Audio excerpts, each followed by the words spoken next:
Well, really, of course, trip across the Tasman, it's never an easy one. Who's coming with you? Is anybody staying behind and not making the flight to New Zealand? No, at this stage, everyone that was in the squad last week, yeah, more or less, will make the trip. Yeah, as you said, never an easy game. They, to be honest, I think they've been playing well the last 4 or 5 weeks and a lot more aggressive, um, a lot more proactive, if you want to call it that. And yeah, difficult game, and especially coming off a big loss last week in the derby. So they'll be hurting, obviously, and yeah, we'll have a tough time. Stevie, is he more likely for the MacArthur game? He won't make the trip. Yeah, this stage, MacArthur or the Jets, that comes in pretty quick succession. So he's tracking well. Uh, he passed a couple more tests this morning, and yeah, progressing well. So I would say MacArthur, if not MacArthur, more than likely Jets. Because as you touched on it there, Wellington, of course, coming off. Well, statistically their third heaviest defeat, but this defeat against a derby rivalry game like that's never easy to come off. Do you anticipate, yeah, that they'll come out with something to prove? Well, it'll go either one way or the other. You just don't know. But you would imagine that they'd be hurting after a loss like that in a derby. It's never nice, and but just watching that game and the last couple, some of their behaviour tells me that they're still up for the fight, and some of the moments they have in transition, especially in defensive transition, they're still sprinting in the 85th minute, so they're still doing. They still got positive behaviours, and that always tells you a story. Because we've seen pretty reliable pattern from Wellington this season. A lot of you're going to be asked to break them down.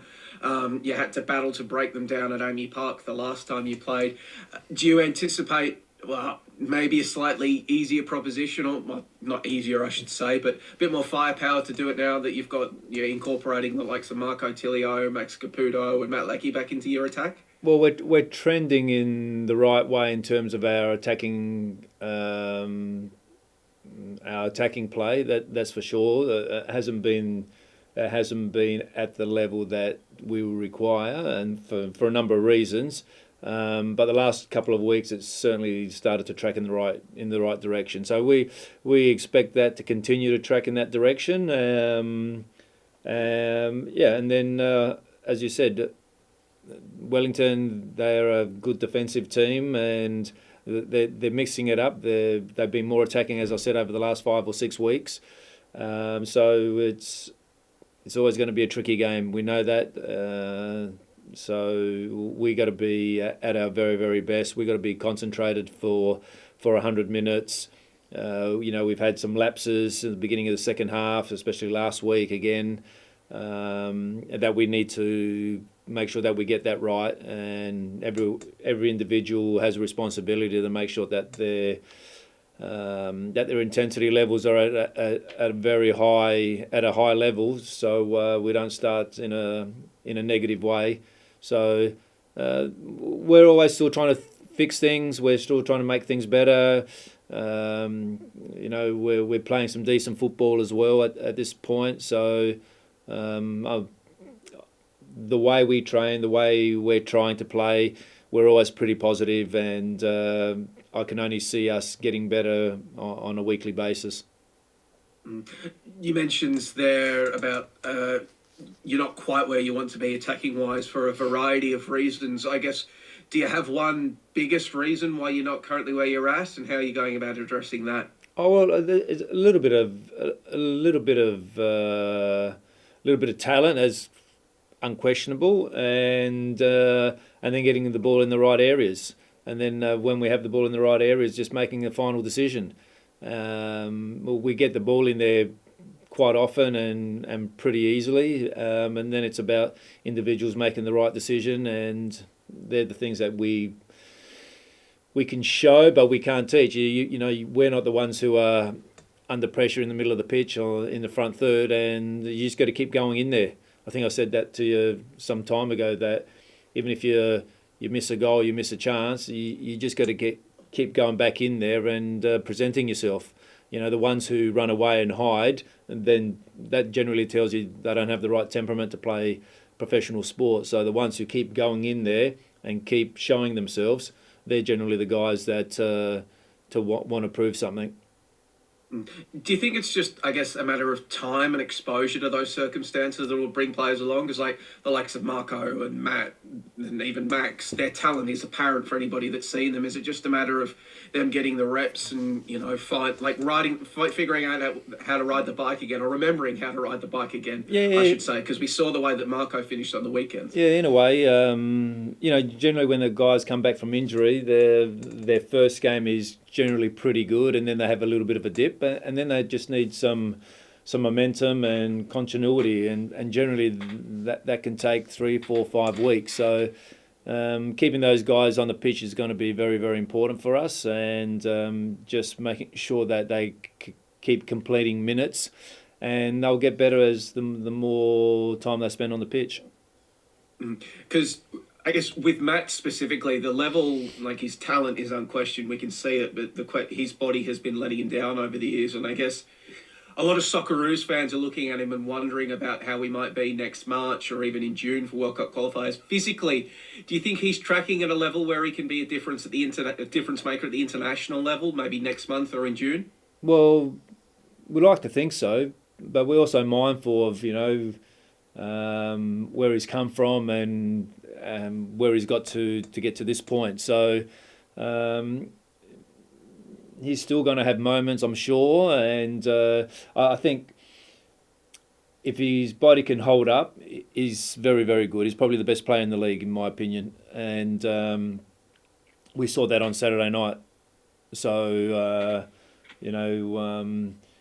he very rarely turns the ball over. He's always in the physical fight. When you need someone to hold the ball for you, that he'll do that. He'll create things himself, puts himself about. So I think everyone saw that on Saturday night. So the more he can get through games, and to be honest, he's probably a bit more sore this week than he has been previously, because he like others put in a pretty big shift. Some of their numbers were very, very big compared to the last couple of weeks. So he's taken a little bit of time to recover from the weekend's game. But we know how valuable he is, and he's a valuable person to the Socceroos as well. So we'll just have to, Joe, to be honest, just see how that plays out. I don't know. That's still a couple of weeks away.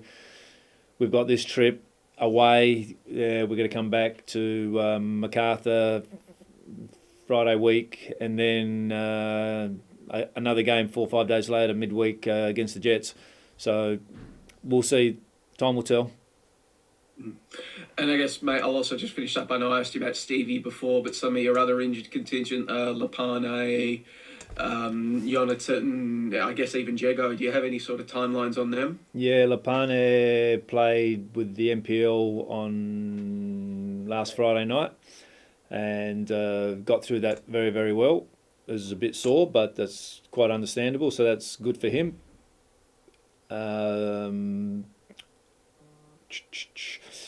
Who else is there? Jonathan, yes, Jonathan trained almost fully with the group today, so that's positive. He's probably a week earlier, so he'll join the group on a full-time basis on Sunday when we come back. So he would be one. I would say if we can get him through the following week, that'll be MacArthur. He may look okay for Jets, so that's how it seems. And Stevie's probably, like we said that about Jets, and Jimmy Jago's probably have a little bit longer to go, to be honest. Jimmy's got, I don't know, he's probably 4 to 5 weeks or something like that, I'd say. But aside from Andy, it sounds like pretty much all of your injured players that you lost this season will be back at some point before the end of the season. Yeah. We're pretty confident of that, and you can see the dynamics, how the dynamics has changed when you have Andreas in there and Marileki and Attilio and Maxi Caputo, and the dynamics change, especially in the front end of the pitch. But like I mentioned the other day as well, the guys that when they weren't in there, we've got guys underneath that coming in and doing a pretty good job for us as well. So they'll need to continue to make an impact as well.